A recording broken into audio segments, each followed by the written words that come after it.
তোমার জীবনের বড় আফসোস, তুমি মুসলমানের ঘরে জন্ম নিয়া তোমার এই সেজদার কথা কেউ বলে না।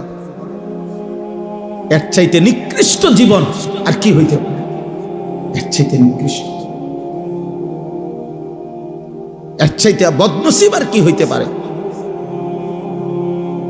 তুমি ভাবো ভাই, আমি ভাবো, বাবারা সবাই ভাবেন, আল্লাহ তাআলা এই হাত, এই কান, এই নাক, এই কান, এই চোখ, এই জিহ্বা, এই ঠোঁট, এই পা, শরীরের সব অঙ্গ দিয়ে দুনিয়াবি উপার্জন মানুষ করে, কোনো না কোনো কামাই রোজগারি করে মানুষ, দুনিয়াবি উপার্জনের কাজে লাগে।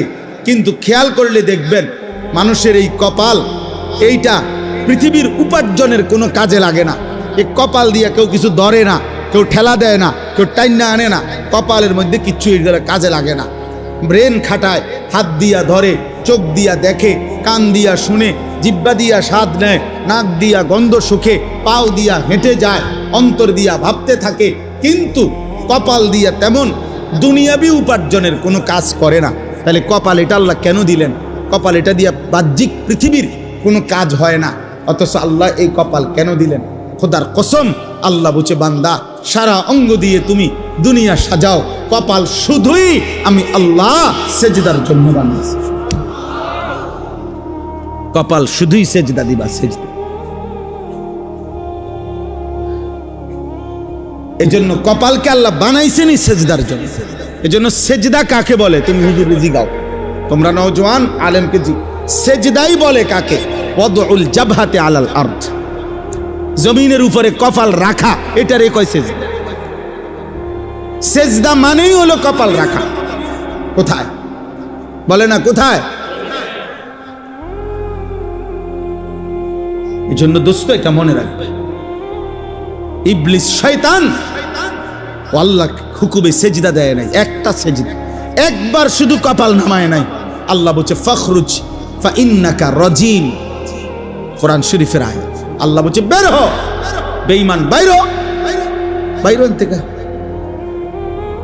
আজকের থেকে ফা ইন্নাকা রাজিম, ইবলিস আজকের থেকে তুই অভিশপ্ত। রাজিম, রাজিম, আউযু বিল্লাহি মিনাশ শাইতানির, বলে না রাজিম। ফাইযা ক্বরা'তাল কুরআন ফাসতাইজ বিল্লাহি মিনাশ শাইতানির রাজিম। আল্লাহ বলছে রাজিম, তুই সেজদা দিলি না, এই বেঈমান, আল্লাহ বলছে তুই অভিশপ্ত। অভিশপ্ত মানে কি জানো? রাজিম মানে হলো এমন সত্তাকে বলে, এমন অস্তিত্বকে রাজিম বলে, এমন ব্যক্তিকে রাজিম বলে যে মূলত পাথর মারার উপযুক্ত, যাকে পাথর মারা উচিত, যাকে প্রতিনিয়ত পাথর মারা উচিত, এমন অভিশপ্ত ব্যক্তিকে বলে রাজিম।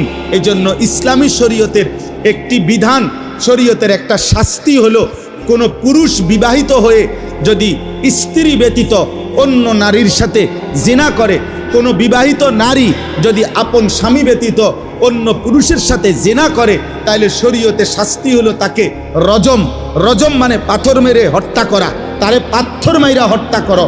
আল্লাহ বলছে এই রজম যেই শব্দ তাফসিরে আছে, রাজিম ওই একই শব্দ, অর্থাৎ শয়তান এতটা অভিশপ্ত যে সে মূলত প্রতি সেকেন্ড পাথর মারার উপযুক্ত, তাকে পাথর মারা উচিত, পাথর মারা।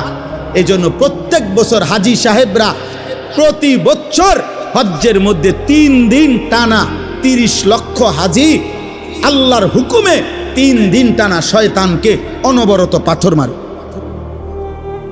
পাথর মারে। এজন্য আল্লাহ সেদিন বলছে সেজদা দিলি না, ফখরুজ ফা ইন্নাকা রাজিম, সেজদা না দেওয়ার কারণে আজকের থেকে তুমি রাজিম, তোকে মূলত পাথর মারা উচিত।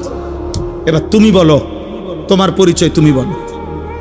ও যদি হয় রাজিম সেজদা না দেওয়াতে, তো তুমি সেজদা না দেওয়াতে কি? তুমি বলো আব্বা, বলো। চুল ফিরাও, হ্যাঁ বইয়া বইয়া কেবল চুল ফিরাও, তোমারে বেঈমানে মাতাল বানায়া প্রতিবন্ধী বানায় দিছে। তুমি এইখানে, এখন এখানে যদি আমি একটা ছেলেরে দাঁড় করাই, কোনো এক মানুষ যদি এখানে দাঁড়াইয়া হে যদি তার বাম হাতটা এরকম করে, মনে করো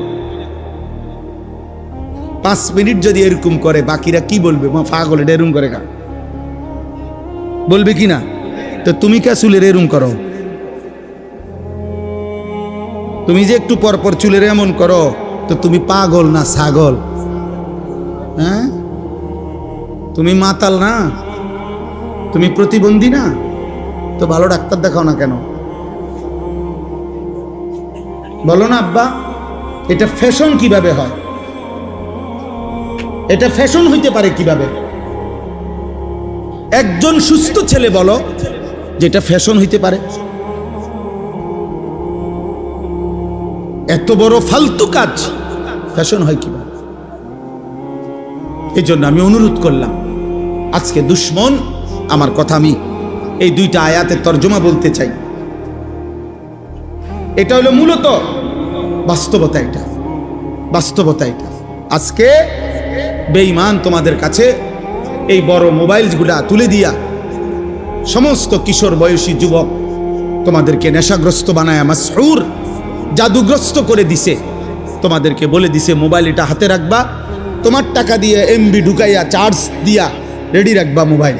আর এবার তোমাকে মোবাইলটা তোমার হাতে থাকবে, তোমার চুল কাটবা ডিজাইন আমরা মুশরিকরা দেব, তোমার প্যান্ট আমরা বেঈমান দেব, তোমার গেঞ্জির ডিজাইন আমরা বেঈমান দেব, তোমার রুচি, তোমার পছন্দ, তোমার হাসি, তোমার চলার স্টাইল, তোমার কথাবার্তার স্টাইল সব কিছু আমরা মুশরিকরা দেব।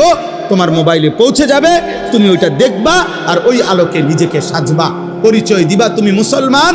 আর চাল চলন আর আখলাকে হবা তুমি হয় ইহুদি, নয় খ্রিস্টান, নয় মুশরিক, নয় মুরতাদ, নয় বেঈমান। হায় হায় কাপুরুষ! মুসলমান এত কাপুরুষ হয় না রে বাপ। মুসলমান যুবক হিসাবে কলঙ্ক। তোর মতো কাপুরুষ মুসলিম যুবক না হলে ভালো ছিল, যার রক্তে ঈমান জাগে না, কলিজায় যার ঈমান জাগে না। বেঈমান আমাদেরকে নিয়ে নাচে, ফুর্তি করে। একবার কয় চুল এদিকে ফিরা, মুসলমানের যুবক কহ ফিরাইলাম। আবার কয় না এবার এদিকে ফিরা, না এবার এদিকে ফিরাইলাম।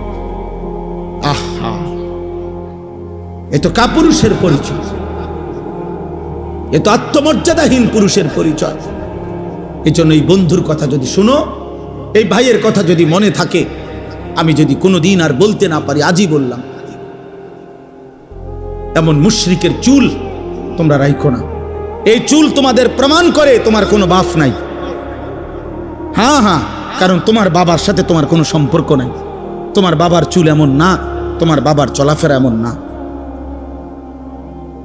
এই মুশরিকের চুল প্রমাণ করে তোমার কোনো আল্লাহ নাই, তোমার কোনো নবী নাই,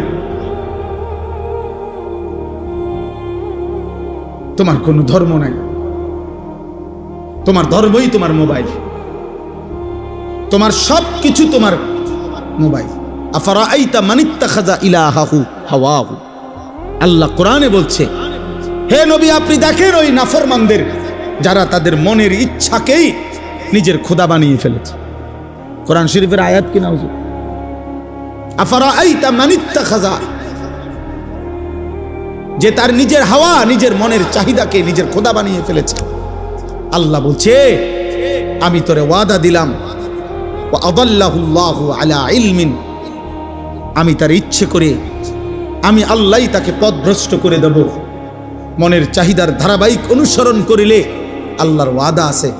আল্লাহ বলছে, একদিন আমি তাকে এমন পথহারা করে দেব, আর কোনো দিন সে পথ পাবে, আর কোনো দিন না, আর কোনো দিন না।